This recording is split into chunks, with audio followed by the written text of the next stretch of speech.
안녕하십니까. 반갑습니다. 미래주식TV 오늘은 주식시장 이야기 3화 시작하도록 하겠습니다. 신고가를 통해서 주시장의 흐름을 알아보는 시간입니다. 자, 오늘 같은 경우는 2차 전지와 그 다음에 로봇 이렇게 두 가지 섹터가 좀 움직였고요. 총 4가지 종목의 신고가 흐름을 좀 보였습니다. 첫 번째 신고가 종목은 대보 마그네틱입니다. 대보 마그네틱 같은 경우는 LG 엔솔 상장을 앞두고 나서 2차 전지 상장 기대감, 수주 기대감이었죠. LG 엔솔을 통해서 IPO를 통한 자금이 대다수 배터리 공장과 장비 구입에 들어간다는 만큼 관련된 수혜주들 찾기에 굉장히 분주하고 있습니다.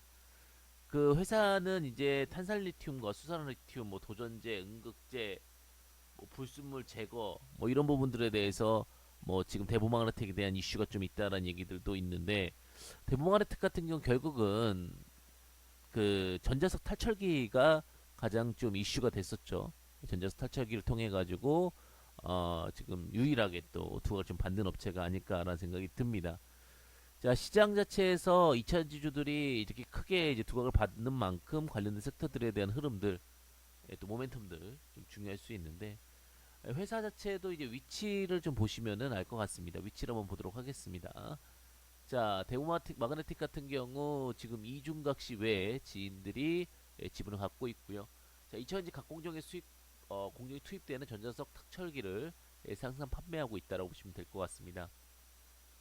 회사 재무제표를 보시게 되면은 2020년도는 실적이 좀 안 좋았습니다. 마이너스 한 13억. 2021년에 36억으로 실적 턴어라운드 다시 이루어졌고요. 자본이 582억입니다.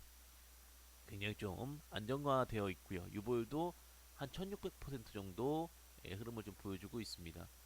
회사 차는 많이 좀 좋아지고 있는 국면이고요. 기업적 개요를 보게 되면 현대 기아로 벌써부터 자동차 이슈가 느낌이 나죠. 그만큼 자동차 관련주로도 투각을 좀 받을 수 있는 종목이다 라고 보시면 될 것 같고요. 자, 대보마그네틱을 보시게 되면 뭐 다양한 펀더멘탈이라든지 내용들 이슈들도 있을 수 있지만 결국은 앞으로 이제 자동차에 대한 기대감이 굉장히 좀 두각을 받고 있다라는 부분을 보여주는 것 같습니다. 데보나트 같은 경우는 이제 전기자동차 핸드폰 배터리 소재 고순도 리튬 선별기 제조업체라고 이렇게 적혀 있죠. 사업 분야를 들어가게 되면 이렇게 사이트들이 있습니다. 그죠? 대부분 전기자동차 이슈에 대한 부분들이 있다라고 보시면 될 것 같습니다. 다만 이제 이 종목이 좀 부담스러운 부분도 있습니다. 시총 자체가 좀 많이 높다라는 얘기죠. 현재 시총이 5천억 이상 상승을 하게 되면서 지금 현재 그 자본이 582억, 영업이익이 32억 혹은 50억 대비 지금 100배 상승이죠. 100배 상승이다 보니 다소 부담스러운 부분은 사실입니다. 하지만 어쨌든 트렌드적으로 봤을 때는 2차 전지에 대한 이슈들이 아직도 많이 이루어지고 있고 또 기대가 되고 있다라는 부분을 보여주고 있다. 그 대장 역할을 했던 것은 LG, 엔솔이다 이렇게 보시면 될 것 같고요. 시총적으로 좀 부담스럽다라는 부분은 조금 참고해 보시면 좋을 것 같습니다. 자, 엠플러스라는 종목입니다. 엠플러스 같은 경우도 최근에 이제 대부분의 종목들이 2차 전지 관련해서 도움을 좀 많이 받고 있죠. 김종성 외에 지인들 갖고 있다고 보시면 될 것 같은데 엠플러스 같은 경우는 이제 2차 전지 제조 장비 중에 이제 파우치형, 전기 자동차용, 리튬이온, 2차 전지 조립 공정 및 제조를 주요 사업으로 영위한 업체라고 보시면 될 것 같습니다. 아직까지는 이제 기대감이 더 크고 시국가로 넘어가고 있는 상황이지만 영업이익 자체로는 적자 흐름을 좀 보여주고 있고요. 부채 비율이 좀 높다라는 부분들. 하지만 이제 앞으로 기대감이라는 거죠. 결국은 지금 두 종목들의 특징은 기대감이 강한 종목들이 좀 상승 흐름을 보여줬다라는 부분이 좀 특징적이지 않을까라는 생각이 듭니다. 자, 이제 2025년까지 장비 수주 급증에 대한 이슈가 좀 있었습니다. 자, 이제 대부분 이제 SK 에너지 솔루션 이후에 대규모 2차전지 해외 수신규 업체라든지 고객향 매출에 대한 기대감이 있다라고 보시면 될 것 같은데 마찬가지죠. 이제 기대감이 더 미리 좀 반영됐다라고 보시면 될 것 같습니다. 그 작년도에 미국 지역에 공급되는 2차전지 조립 공정 제조 설비 공급 계약도 했었던 만큼 계약 금액 및 이때 계약 상대방에 대해서는 좀 비밀로 했었죠. 이런 부분들도 좀 참고해 보시면 좋으실 것 같습니다. 어쨌든간 2차전지 관련해서 아직 실적이 안 나온 기업들 중에서 오히려 기대감 때문에 상승하는 기업들이 좀 있다 이렇게 보시면 될 것 같습니다. 엠플러스 같은 경우는 턴어라운드를 어떻게 하느냐가 굉장히 중요할 것 같습니다. 2021년도에는 적자를 좀 냈습니다. 22년도에 흑자 턴어라운드 이후에 어떻게 주가가 또 반영이 되고 흐름을 만드는지를 좀 보셔야 될 것 같습니다. 특히 리튬이온 2차전지 특히 세계에서 처음으로 조립공정 자동화 시스템을 어, 뭐 A1, 2, 3 시스템이라고 그러죠. 이 부분을 만들었다는 부분, 미국의 이런 부분들도 좀 참고해 보시면 좋을 것 같습니다. 고객사는 SK이노베이션 그리고 뭐 기다 리면은 좀 추가적인 뭐 수주에 대한 부분들도 이슈가 있다 보니까 상승을 했다. 그 다음에 이제 그 세 번째 이제 아지넥스텍이라는 종목이 좀 상승을 했습니다. 다른 로봇 주부들도 좀 더 빠른 상승을 좀 보여주고 있는데 좀 긍정적인 부분은 51억 정도의 실질적인 영업이익이 발생하고 있다라는 겁니다. 자본 한 441억 정도의 규모가 되고 있고요. 또 아진엑스텍이 그 아진 전자 사업으로 시작해가지고 로봇, 특히 자동화 장비 제어라든지 국산 전문화 제조용 로봇 제어 기술을 투합받고 있다라고 보시면 될 것 같고요. 특히 이제 로봇 관련된 종목들은 언제든지 좀 시장에서 이제 조금씩 이슈가 되고 있죠. 처음에는 상승할 수 있는 섹터들에 대한 제한성 때문에 덜 상승했던 종목들이 좀 움직였는데 타법인 출자 현황을 보게 되면은 지금 뭐 이렇게 좀 형성이 되어 있습니다. 뭐 특별한 부분은 크지는 않은 것 같고요. 주주에 대해서는 뭐 관련된 어떤 분들이 좀 지분을 가지고 있다라고 보시면은 되지 않을까라는 생각이 듭니다. 소액 추진 물량은 50% 정도 되고 있다라고 보시면 될 것 같고요.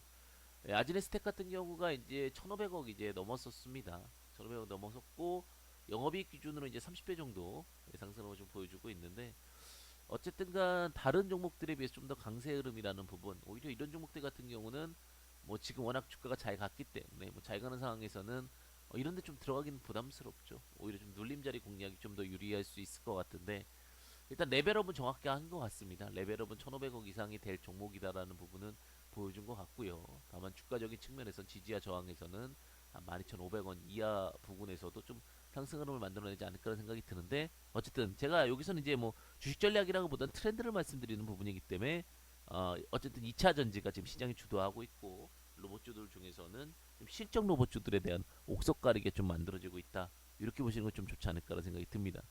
자 마지막으로 이제 움직인 종목 중에 이제 탑코미디어라는 종목이 있습니다. 탑코미디어 같은 경우는 적자 기업이고요. 그다음에 아직 자본이 좀 크게 크진 않습니다. 셋박스 기업이라고 보시면 될 것 같은데 자 위성방송 수신 개발 및 방송 장비 개발, 디지털 비디오 레코딩 시스템 개발을 하고 있습니다. 자 KT 스카이라이플 매출처를 확보하여 안정적 성장의 기반을 다져왔으며 미국, 아시아, 유럽 시장의 확대를 노력 중에 있다라는 부분. 특히 이제 세트박스, 안드로이드 세트박스 등 이런 부분들이 중요한 부분인데 자, 지금 대량 보유 사항을 보게 되면 자, 지분율이 올라갔습니다. 그죠? 지분율이 좀 관련해 가지고 올라간 부분이 있고요. 장내 매수를 좀 했다라는 부분이죠. 그리고 이제 이 부분에서 시장에 대해서도 조금은 방어 의지가 있다라는 이슈 때문에 좀 상승을 한 것 같습니다. 보시게 되면은 애결고 있는 주식 수가 좀 상승을 했다라는 부분 참고하시면 좋으실 것 같고요. 다만 이제는 어떤 턴어라운드에 대한 부분들을 좀 기대해 봐야 되는 부분인가라는 부분을 좀 더 체크해 보면서 진행해 보셔야 될 것 같습니다. 사실 최대주주 변경권 이후에 어떤 회사를 만들어주는 게 번외 섹터라고 좀 말씀드릴 수 있을 것 같아요. 이 시장이 어떻게 그림을 만들어주고 가져가느냐. 구 종목 이름으로는 DMT였습니다. 그죠? 예, DMT였고 이제 회사가 어떻게 잘 만들어지는지를 일단 봐야 될 것 같습니다. 잘 만들어지는 부분들을 보시고 그 부분을 좀 체크해 보시면 좋을 것 같은데 탑코의 주식을 넘기게 되면서 탑코 미디어로 바뀌었다라고 보시면 될 것 같습니다.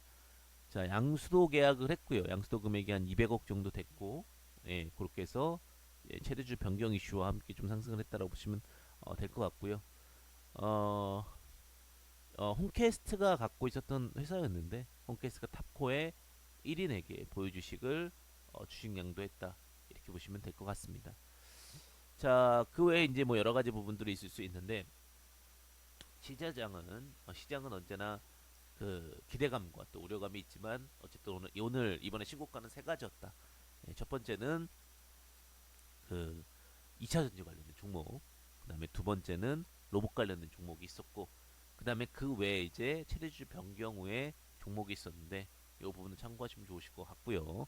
그 중에서도 이제 2차 전지에 대해서는 아직 실적적인 부분들보다는 기대감 있는 종목들. 그러니까 왜냐하면 이제 LG 에너지 솔루션이 상장을 하게 되면서 IPO를 통해서 대규모 투자를 받을 수 있다는 부분. 이 두각을 받았고요. 사실은 이렇게 되면 다시 또 어떤 쪽으로 갈 수 있냐면 실적이 나오면서 많이 낙폭되었던 2차전지 수혜주로도 갈 수 있다라는 부분을 보여주는 것 같고요. 로봇주들은 좀 극명해지는 것 같습니다. 실제적으로 실적을 만들 수 있는 섹터의 그림들을 찾을 수 있는 부분들을 확인하지 않을까 이렇게 좀 생각이 들고요. 참고하시면 좋으실 것 같습니다. 감사합니다.